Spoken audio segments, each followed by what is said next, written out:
Magsho-siomai rice kami ngayon dito sa may Montalban. Sa may Barangay Burgos lang ito at sa may kanto lang sila ng Sandoval Street. Maraming ang bumibili dito at isa na kami. Maraming ang nagtanong kung saan yung pinost ko na siomai rice na umabot ng 6,000 reacts at 5,000 shares. Dito lang namin yung nabili sa may stock siomai.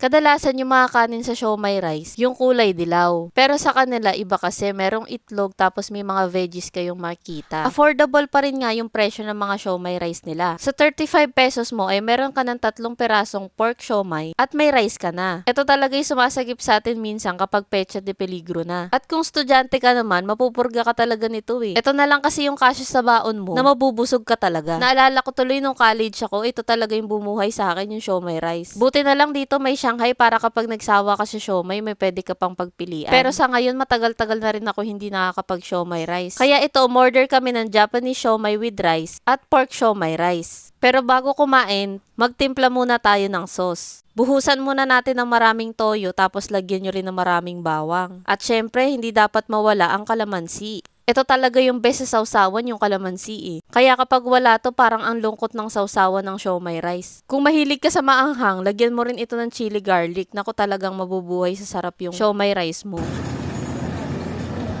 Tapos, kalamansi.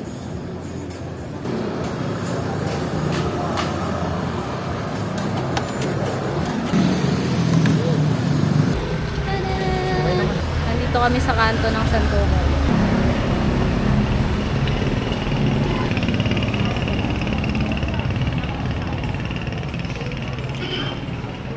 Sa kanin nga pala nila dito guys, hindi malata at buhaghag. Ganitong kanin talaga yung best sa siomai eh. Magkano lang yung ginastos namin dito pero solve na talaga yung merienda namin. Tapos sabayan mo pa yan ng tinda nilang pineapple juice halagang 5 pesos. Solve na talaga kahit below 100 lang yung nagastos namin dito. Kaya kung malapit ka lang din dito sa Montalban, try mo na dito sa may stock siomai.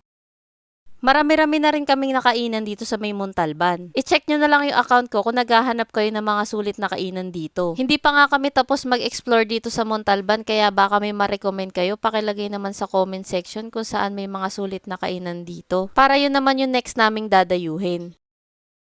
At para updated kayo sa mga dadayuhin pa namin, huwag niyong kalimutang i-follow ang aking mga social media accounts. Yun lang, maraming salamat. Bye!